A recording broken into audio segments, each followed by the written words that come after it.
Welcome to the future, where the glass is half full and you'll need new glasses, where you'll be jumping from conclusions. The past is annulled, and a new future is born. Never before in history has so much meant so little to so many. AD on the radio.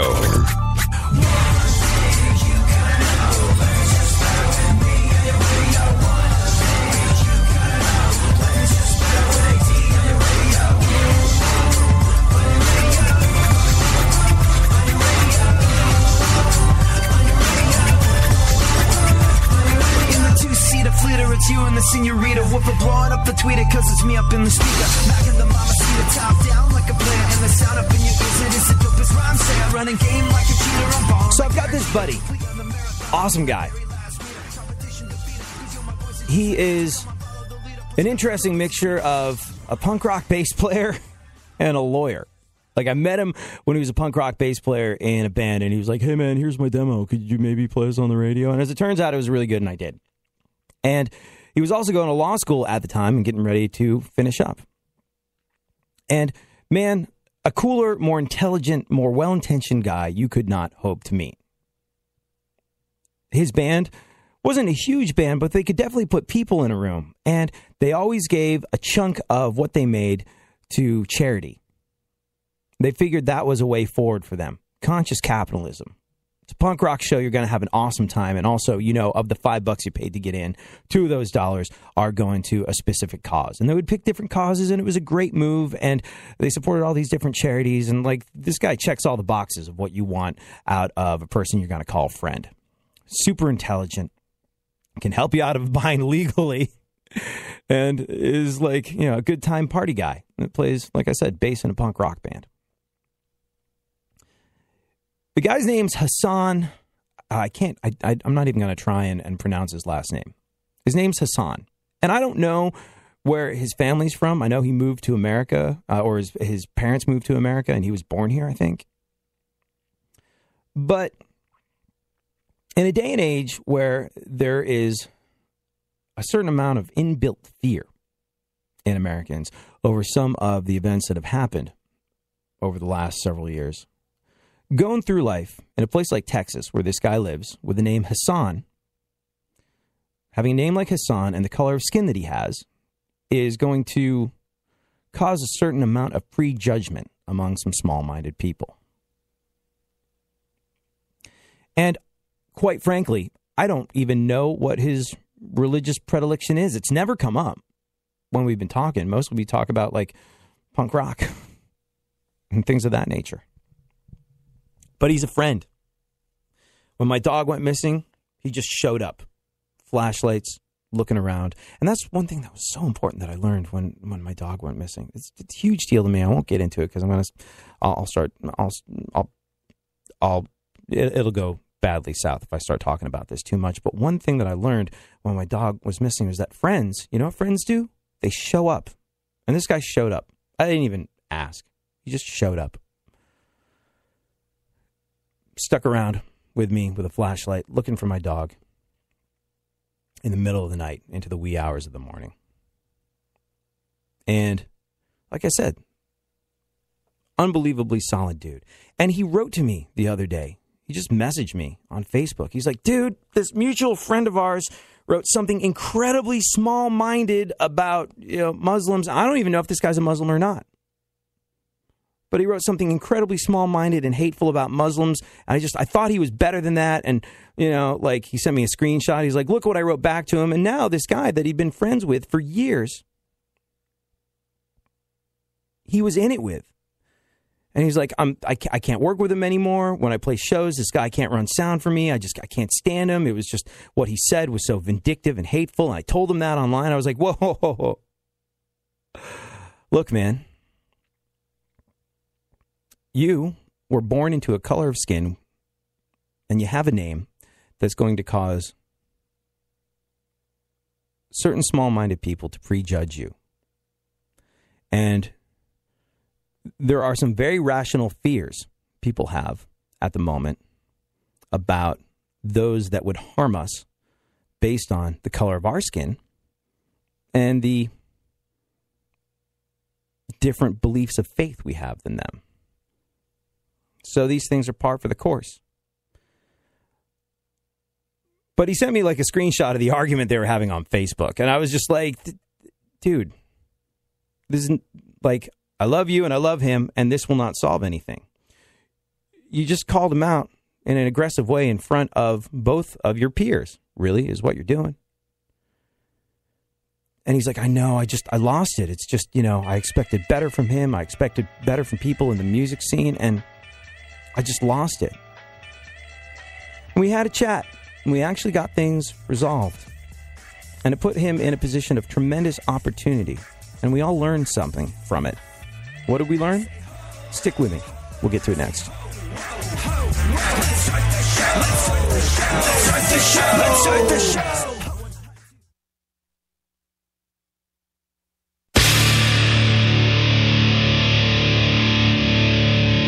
Where the left and right come together for fundamental truths. AD on the radio, on Twitter at ADSXE.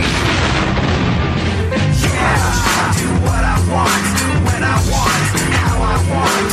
Every day you're going and working, running that rat race at that pace in that place will leave a bad taste for anyone, everyone working day after day. So buddy, I gotta say, for you, there's gotta be a better way. Yeah, and you do what they told ya. Company man, feel it, a mindless little soldier. How can you live like that and maintain your composure before it's begun? Your life's already freaking over. Yeah, so my buddy Hassan, punk rock bass player, lawyer, and a guy that happens to have a name and a color of skin that's going to make people that are a little small-minded prejudge him, gets into an online fight with a mutual friend of ours that said something hateful about Muslims. And in this particular instance, he was like, I lost my cool. I don't usually lose my cool, but I really lost it, man. I can't be friends with that guy anymore. This mutual friend of ours, he can't work sound at my shows. He can't. And I was like, look, you got to bear in mind, people are afraid. Why? Because folks have gotten killed. Folks have gotten killed in horrible, egregious, terrible, and terrifying ways with increasing regularity over the last couple of years based on Muslim terrorism. And I don't even know if this guy is a Muslim, but a lot of people are going to assume that he is. I was like, but one thing that I can guarantee you is by disagreeing with him on Facebook in front of a jury of both of your peers, where you two are both puffing out and bellying up and doing your thing, trying to appear more clever and win this argument, nothing good is going to come of that. He's like, I know, I lost it. He made me so mad. I was like, I would talk to him privately. Ben Carson did something that I think we can all learn from. I know people are going to write Ben Carson off as this wackadoo fringe candidate that nobody ever really took all of that seriously, and maybe that's true, but there's something to be learned from pretty much everyone at some stage or another in the game. And Ben Carson did something amazing. I don't know if you remember this, but Ben Carson, when he thought he was still a person that had a shot at the White House, went down to the Carolinas to try and secure the endorsement of some NASCAR bigwig. I can't exactly remember who it is. Now, NASCAR being what NASCAR is, they had a question for him when he was there. They're like, is it okay if we wave the Confederate flag at NASCAR races? We like doing that. It's something we've always done. It doesn't come from racism. It just comes from that's what you do. You wave the stars and bars as Ricky Bobby is coming in for the checkered flag. And Ben Carson did something that I thought was so incredibly powerful. He explained his experience of the Confederate flag. This genius of a neurosurgeon said that when he moved into a neighborhood with his family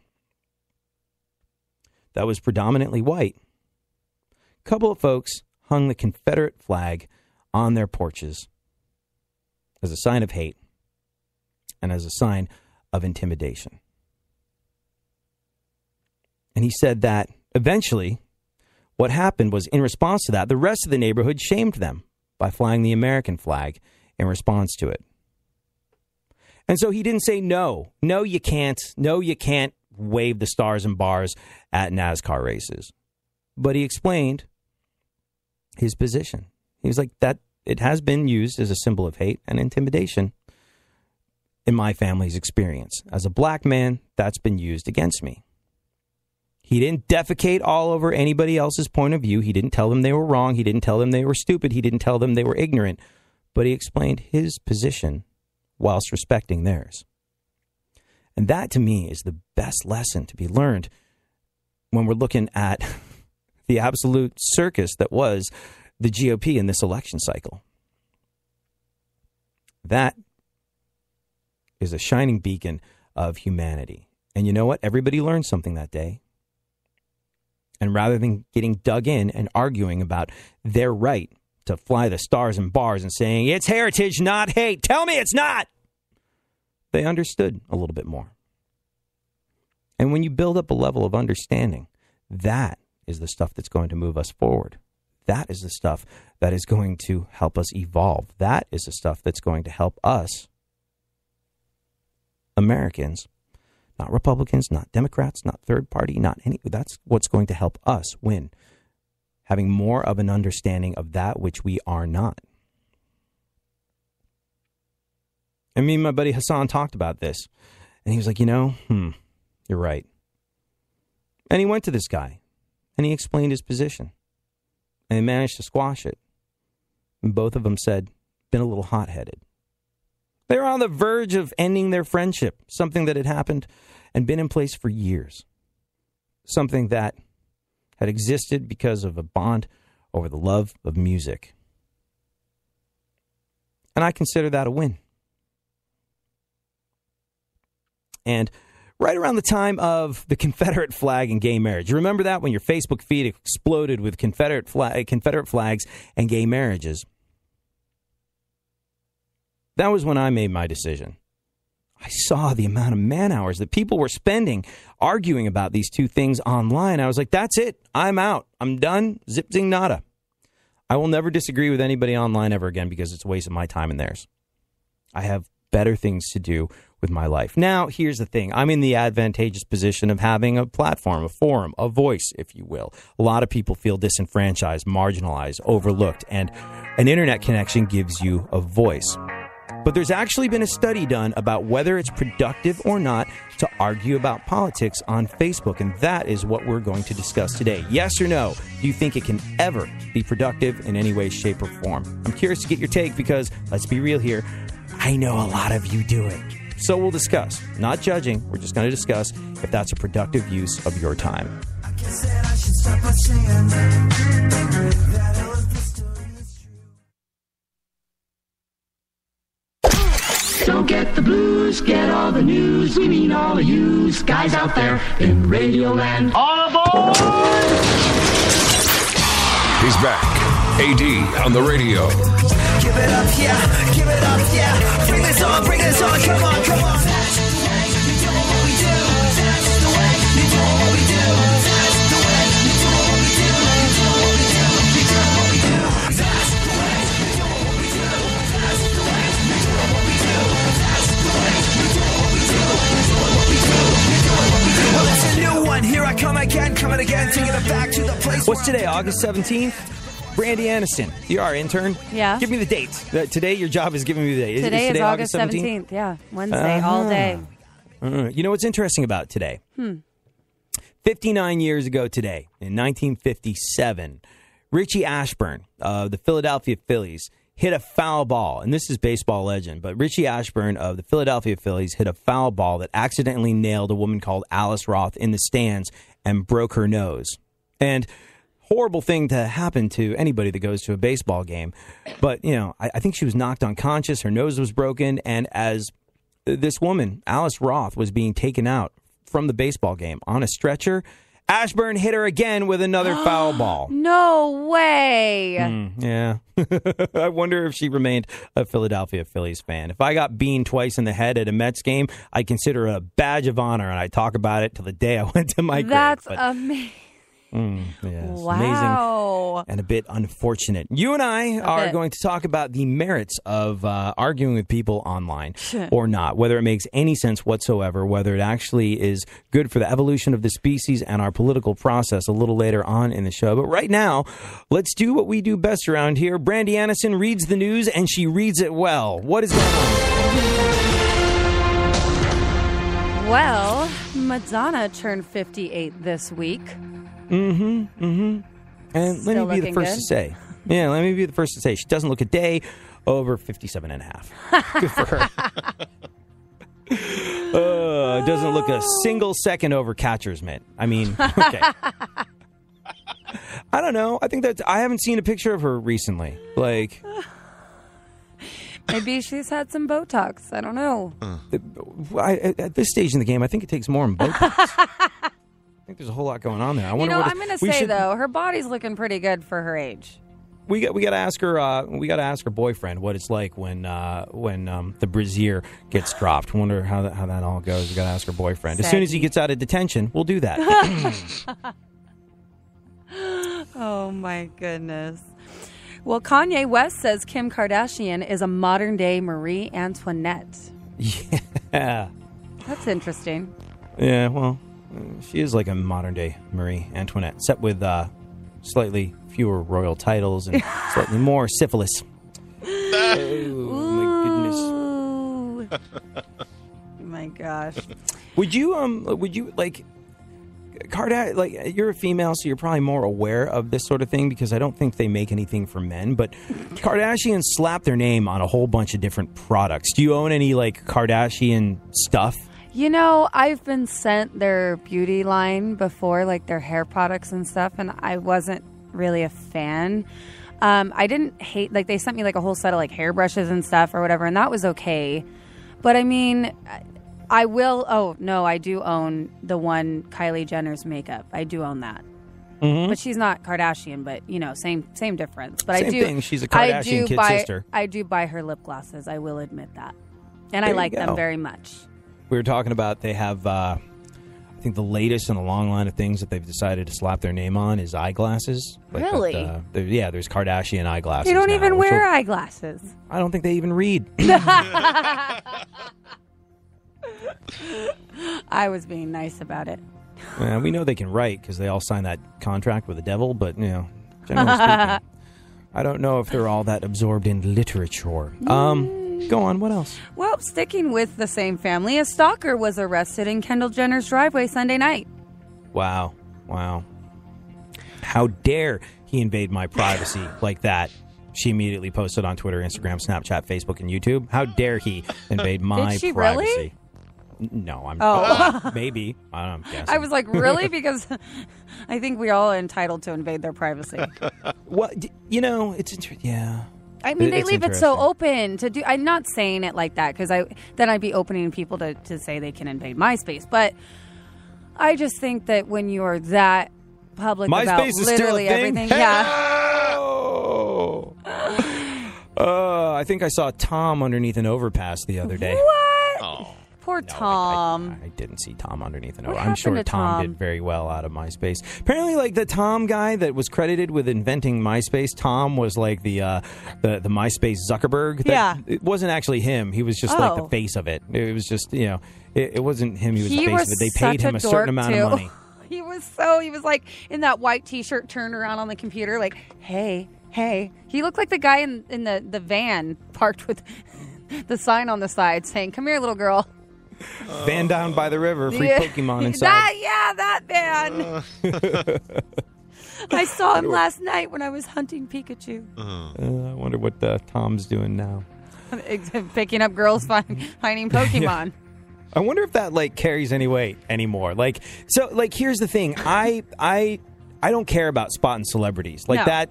No, Same. who cares? Who cares? If I spot someone from the D or Z list, even, that's a big deal to me. Like, I remember I was DJing at a lounge in New York City once several years ago, and kid from Kid and Play walks into the place. I was like, oh, that's so cool. He ordered a plate of nachos and ate them, and I was the only person that recognized him. But I still thought it was cool the kid from Kid and Play was there. That is like worth so much more than if Angelina Jolie or Brad Pitt walked into a place. A, I hate the smell of babies in diapers, so I wouldn't be excited to see them. But B, like Kid and Play, that makes it for me. So now, like, I would be unbelievably excited to go to a party and be like, hey, you look familiar. Have I met you before? Tom! Have we hung out? It was like, I'm Tom from MySpace. Year made. It would be awesome. Oh my gosh. You know what? I'm going to be honest. I would be really stoked if he said he was Tom from MySpace. Like, even more excited than Mark Zuckerberg, for sure. Because I'm not a big Facebook person. So MySpace was my jam in the day. So Tom would be kind of cool to meet. Not going to lie. Tom, if you're out there listening, my name is Brandy Anderson. Very, very good. Good stuff. All right, what else? The game. Wow, we're doing a lot of Kardashian. The game says. Right, we tackle the big issues on this show. What else is going on in the world of Kardashian? Kardashian news. Screw the American political process. What's going on with the large-bootied political process? The game says he slept with not one, but 3 of the Kardashians. So wouldn't that make it Kim, Kourtney, and what, Khloe? Like, there is no other Kardashian but the 3, right? Well, unless he slept with Rob. Could have just been Khloe at 3 different weights and butt sizes. Like that's. Oh, and you know what was funny? She came on TV yesterday, I saw, and they're calling her too skinny now. And she's all, I'm either too fat or too skinny. I can't win. Well, I do remember, like, I do remember. When she was a fat sister? No, well, I do remember sort of like, going, wait a second, at what stage in the game did Khloe become the hot one? Well, about a year ago when she got skinny and they... and everyone's like, oh, she looks so beautiful. She's found her inner glow. It's like she went out and bought herself a new head. Yeah. The same way like Caitlyn Jenner did. People are like, oh, Caitlyn Jenner, now she's a woman, is really just, you can tell that's what it was meant to be since day and one. Nose jobs. It's like $80,000 worth of new face is what it is. And I'm not denying, it's pretty funny that Caitlyn Jenner is considerably more attractive and easier on the eyes than Kris Jenner. But let's pull this one over the side of the reality show Turnpike for a second. The reason they look good is because they bought new faces. Well, look at them in the beginning. Let's go back when they first started. The first season of the Kardashians. Oh, wow. That's a mess. All of them. I will say this, though. Whoever did it did a good job because they maintained the structural integrity of their faces, so they still look like themselves. Just hotter.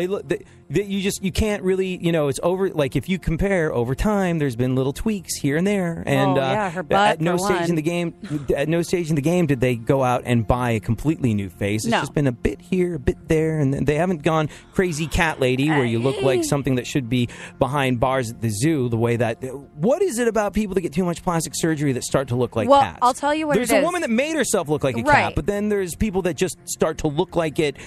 And that's not the intention. Here's what it is. I'll tell you. You're our entertainment industry expert. I will tell you because I will not lie. I am no stranger to my plastic surgeon.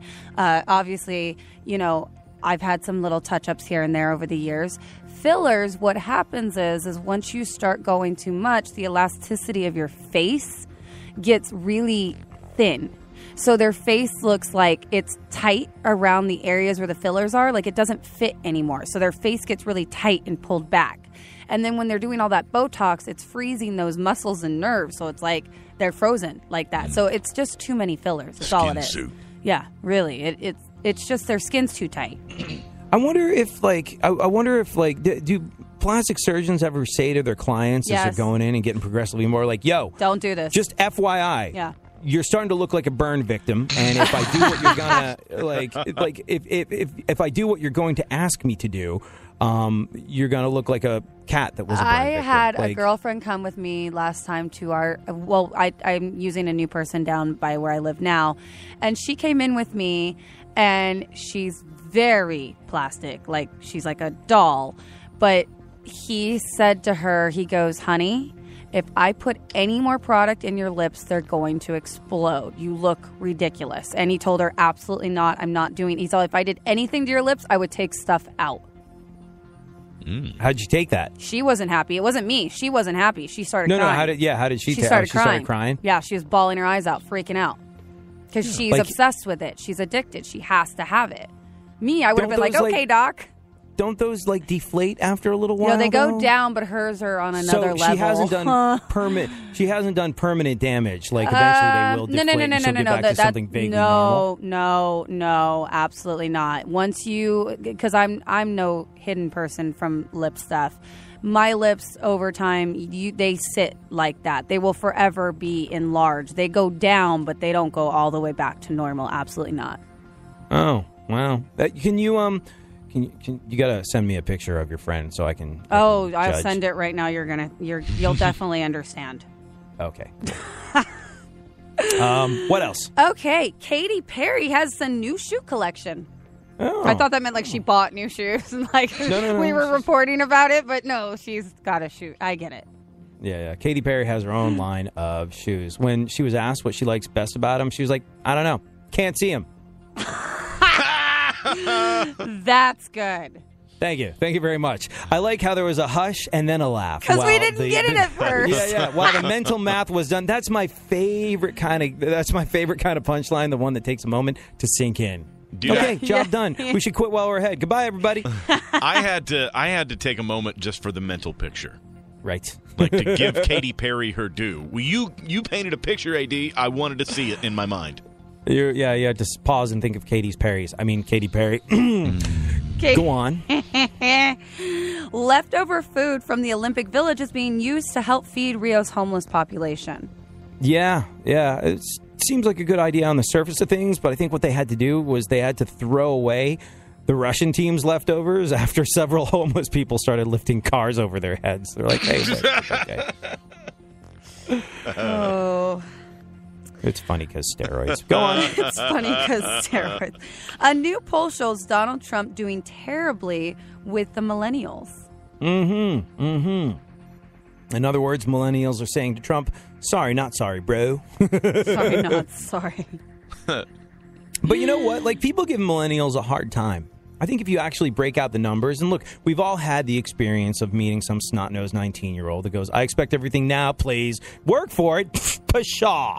Not going to happen. And while that is sort of, I think, the people's attention spans are shorter, you're gratified instantly with everything in this world because you can get everything instantly on demand. And there is that side to it. But I've talked to a lot of 19-year-old kids since I've started doing this show. Weirdly enough, we attract a very broad spectrum of people. Like, it's talk radio, so we do get a lot of angry 45-year-old white men. Like, that's Sounds what we like get. my life. Right. Another life it is. But, like, I've talked to a lot of 19-year-olds recently since this started happening. I've also started talking to 45-year-olds that have been brought together with their 19-year-old with regard to conversations we've started on this show, and it reminded me of who I was before life eroded away my principles. And you know what? There might be something to it. Not necessarily in relation to Trump or Clinton, but just who you are before the world beats you the hell down.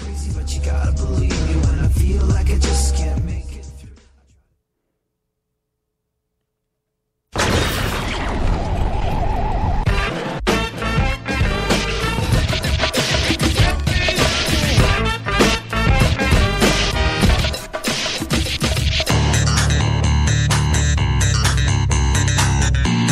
Now, more AD on the radio.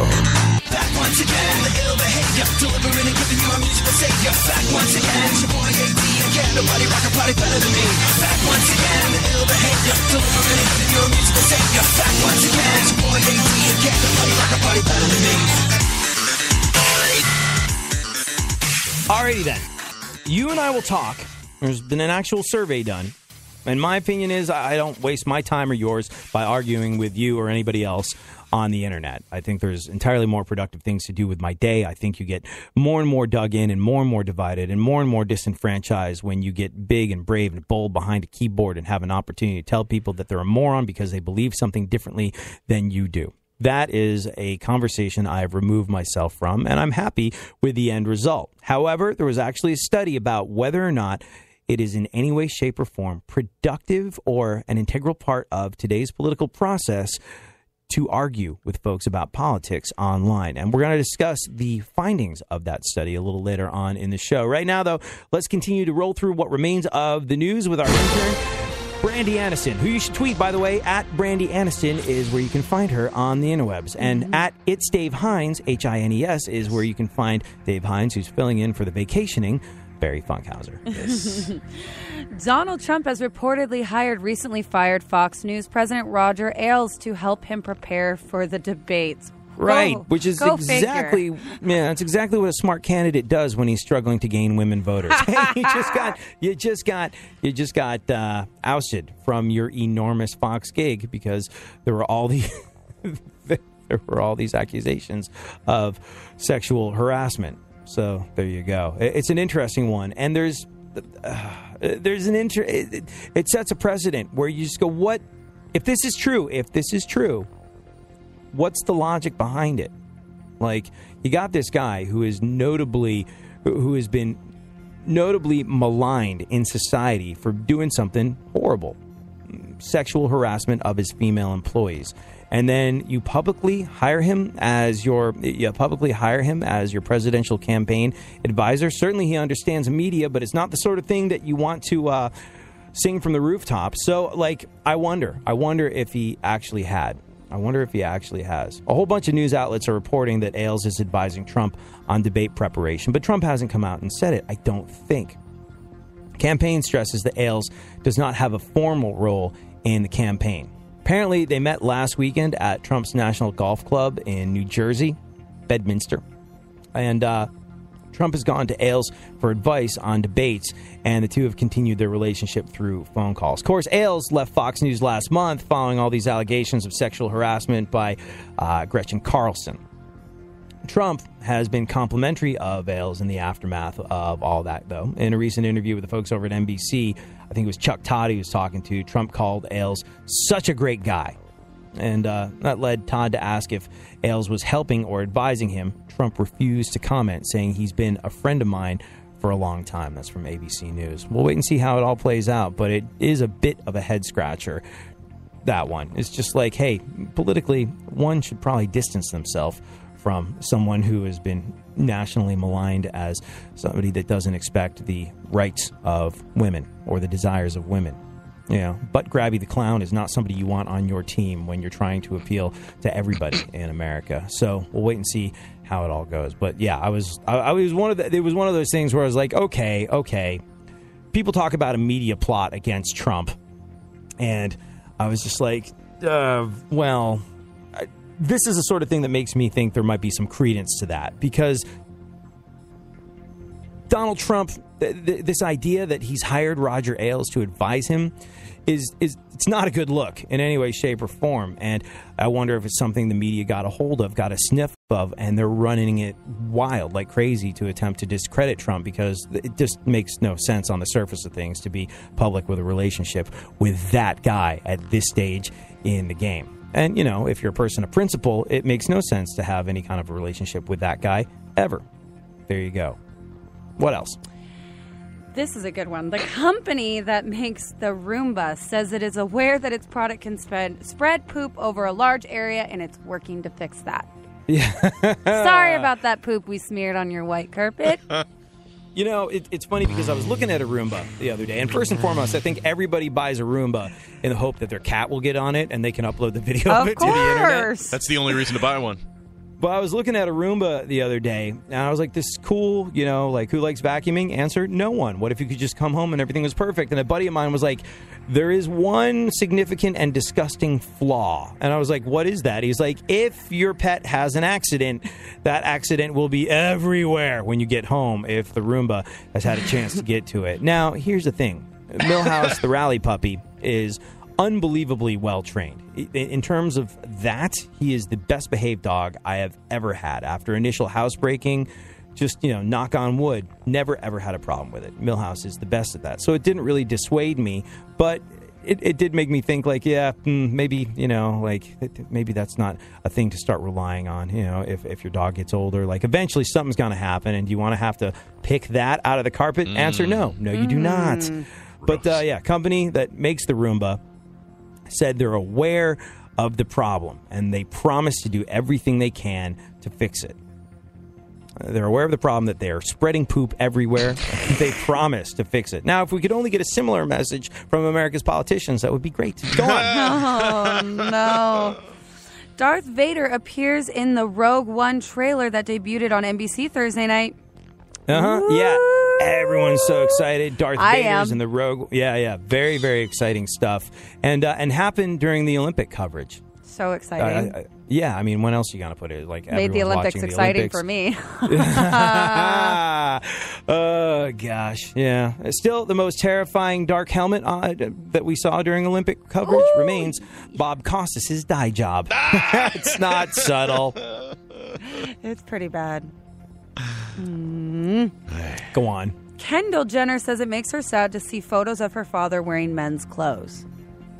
Yeah. Meanwhile, her mom, Kris Jenner, says it makes her sad to see a photo of Kendall wearing any clothes whatsoever. Naked her! Get naked her! Free it! Free the nipple! Make so much money if my kid frees a nipple. Oh, what a mom. That's her inner monologue.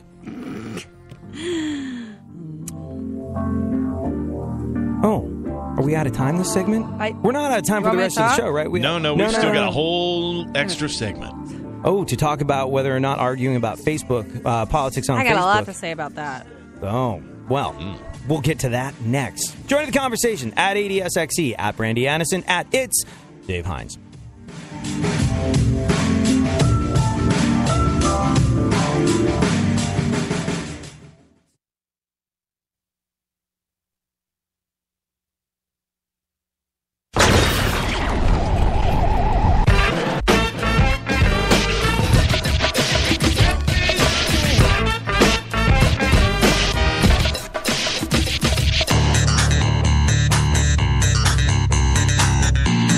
Now, more AD on the radio.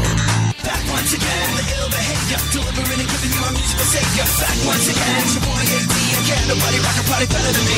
Back once again, the ill behavior, delivering and giving you a musical savior. Back once again, it's your boy AD, and can't nobody rock a party better than me.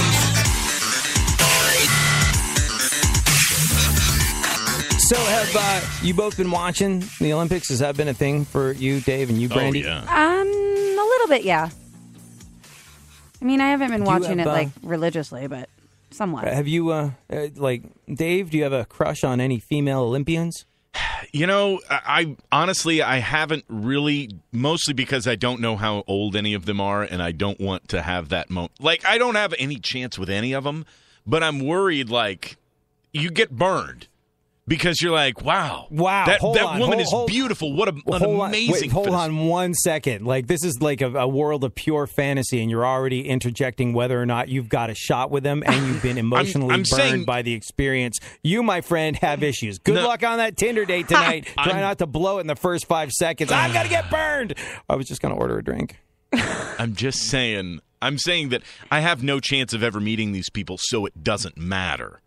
Right. But you're sitting there and just inside your head, you're like, wow, what an amazing physical specimen. I mean, these people are world-class athletes, and they're like, she's 16 years old. That one, the young track runner, they were showing her, and I had it on mute, and I'm like, that girl is beautiful. Look at her. And then they're like, and she's only 16. And I was like, I'm just going to turn off the TV now and hope that no one heard what I just thought. That's all. Just go in and try and scrub the shame off. Unclean, unclean, unclean. I'm a horrible person. I don't know what you're talking about, just because I really don't, because Okay. I've watched exactly no Olympics whatsoever. I watched the internet cliff notes a day after. It's like, oh, this person did something amazing, and this person suffered through a really gruesome injury. Like, oh, look, the foot's actually dangling. Oh, remind me to bike less. But there's a list that I think the folks over at it's either Bro Bible or Pornhub put out of like the hottest Olympians. Have you seen this? I haven't seen it. Do you know who Allie Raisman is? Yes. I do. Like, I don't get it. I mean, not bad or anything, but she's in it Dave number said one. Dave said it a little happy over here. I think he knows. She's attractive. Yes. There was a sharp exhalation of breath there that made us all uncomfortable. Yeah. So we know that even though I don't see it, other people do. All right, there you go. And at number two is Michelle Janicki, that Australian sprinter. Oh, I haven't seen her. But You're not familiar with her work? Oh, she's awesome. She's like she had a warm-up dance that went sort of that broke the internet back in 2012, and she's like if I was crushing on an Olympian, it would be that one, just because she's delightful. Not that good at running. She came in 6th place and was shut out of the Olympics pretty quick. But, not only is she one of the fastest women on the face of the planet, she seems happy and or go lucky, and she's an electronics engineer when she's not being one of the fastest women on the face of the planet. So I'm like, oh, smart and charming. There you go. Yep. Wow. Good job. Good job. Brandy Anderson? Yeah. Any Olympians that you that I think that are you hot? find to be easy on the eyes? Ryan Lochte. Right. Really? Mm-hmm. The I think he's innate super stupidity cute. and knuckle dragging doesn't put you off? Okay, but I'm not talking about personality. You said, do I find them attractive? You will look at pictures of him. I will look at photos of him. Right. And I that's gotta about it. say, I think like one of the signs that I'm getting older is I cannot find myself attracted to someone if I think they're a lousy person or if I think get they're that. a I get dum-dum that. or like, and that did not used to matter to me when I was a teenager and in my 20s, but once I hit 30, I was just like, I have no interest in the physical side of them if like the mental game is not where it ought to be. But, I mean, if we're going purely on sort of, aesthetics, I guess really any Olympian is going to be in admirable shape because they're Olympians. As admirable shape as she was in, Russian diver belly flopped at the Olympics yesterday and scored a 0.00. His name is Ilya Zakharov. Check this out. Wow. And he just fails a dive. He fails round 4 out of 6. Unbelievable that he just looks out of shape, disoriented, his knees buckling in hurdles. Oh my goodness, this guy has been all over the pool. He goes towards the side of the pool. Oh, that is just craziness. A collective gasp, an Olympic champion, zeros. Wow.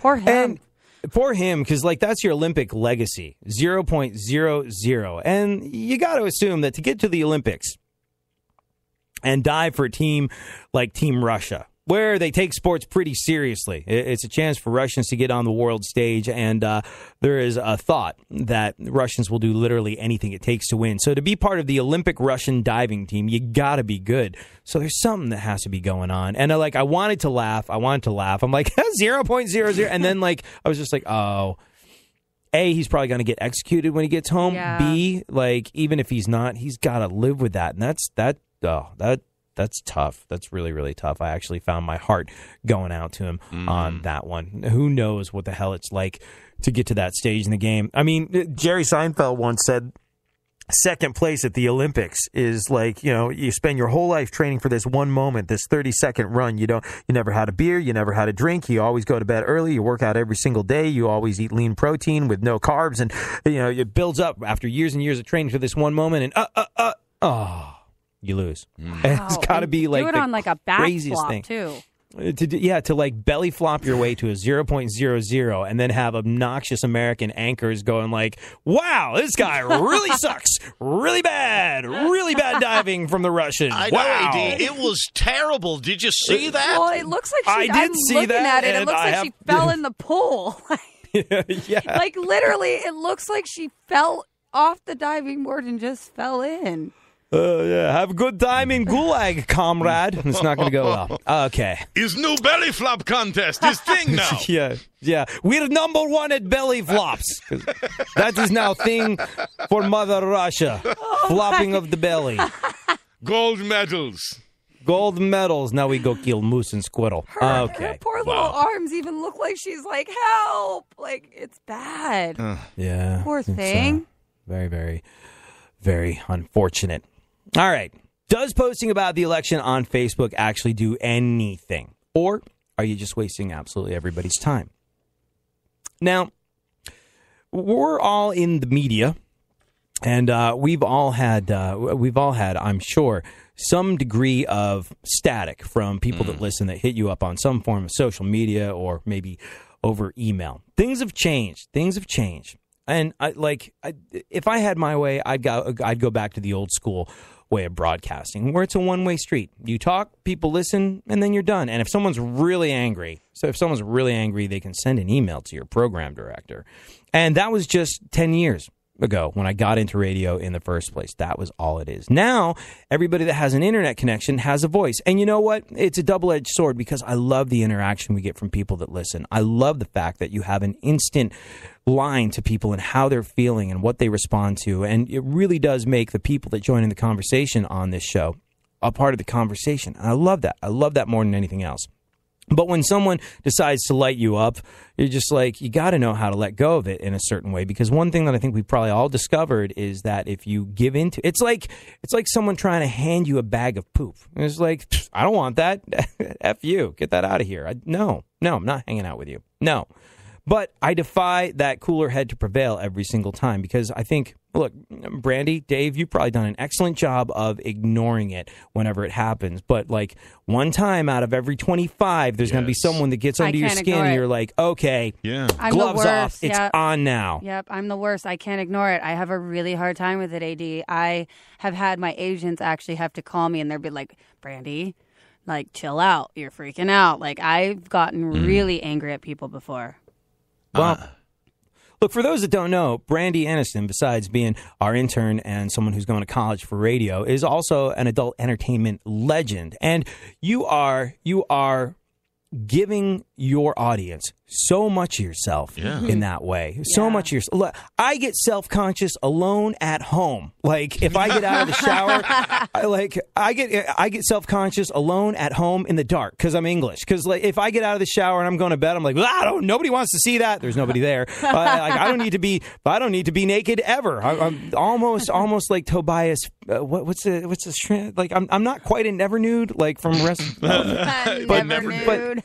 But like, you know, the moment I get out of the shower, I'm like, quickly dry off, get into the robe, cover that mess. Now put on some pajamas and get under the bed and turn the lights off. Like, you know, I'm English. We've been we were raised in England to have a certain amount of sensible shame about our bodies, and I think that's healthy. But the amount of yourself that you literally and figuratively expose, it just opens you up to just the worst kind of really, really personal stuff that's not cool in any way, shape, or form for anyone to have to go through. So I'm not surprised that it's going to get to you sometimes. Well, that, and then on top of it, a lot of people, I'll get the reaction from people mostly on Twitter. If I put out an intelligent thing about politics or whatever, they'll come back at me like I'm too stupid or not able or capable of putting out a tweet like that. That really gets on. I mean, more than them telling me, oh, you're ugly or you have a bad body or I don't like you naked, that stuff, I let that roll off my skin. It used to bother me. But when you attack my views as a human being, I have every right to express anything I want on my page. So when they attack me like I shouldn't have a political view, that bothers me. Well, I mean, it's just like, we've all been through it. You're just and I think everyone's been through that. You're just fill in the blank as to what they see us as, and you're done. You know, like there are two almost completely different audiences for the music radio that I do and the talk radio that I do. Some people have migrated over and followed me over, but for the most part, people like you where they find you. They get used to you. You know, it's sort of like Trevor Noah. Trevor Noah is really, really funny. Trevor Noah is doing a great job taking over Jon Stewart's gig on The Daily Show. Like, I can't fault it, but I'm just not interested in watching it because when I turn on that show, I want to see Jon Stewart. Yeah. And I don't know why, but it's not interesting to me. So people want you to be the thing that they're accustomed to you being. And it's an adjustment for them, and it doesn't give them the right to abuse you over it. You know, it's just like, and it's a really hard thing, and it's a really hard thing sometimes to not take the bait. It really is. I've managed to absolutely just, like, I can shut it down now. I don't care. And also, I don't argue with people about, I just don't. You know, someone can argue with me, and I'm like, you're gone. Right. You know, that like I any- don't come back with an argument because I don't see any point in that because they're just going to fight me on it. And most of the time, because people want their Twitter noticed on my page because I have a heavy amount of followers, they attack me so I react. Yeah. So I Yeah. tweet No. them so that they do. Sorry. Wow. That was weird. Oh, That- that was weird. Did your finger slip there? Yeah. Yeah. Are we done with the show? Yeah. That's it? Yeah. What I like to do is just knock the thing over right at the end. I'm sorry. Oh, okay. Well, it was good. It was, all right. It's abrupt. Here's the deal. The results of the survey, nothing good comes from arguing about politics online. I thought there was maybe going to be a chance that this is how our political process works now. I mean, look, everyone said this is an election that's going to be won on Facebook. Nothing productive ever comes from us, and it's a tremendously divisive thing that ruins friendships between people that love and respect each other. So bear that in mind when you want to get into it online with somebody that supports somebody different politically than you next time. Thank you so much for hanging out. Have yourself an awesome one. We'll be back on Monday, and we'll do this all over again. Bite me, you're a bag of suck. Every second I'm around you, I put down to bad.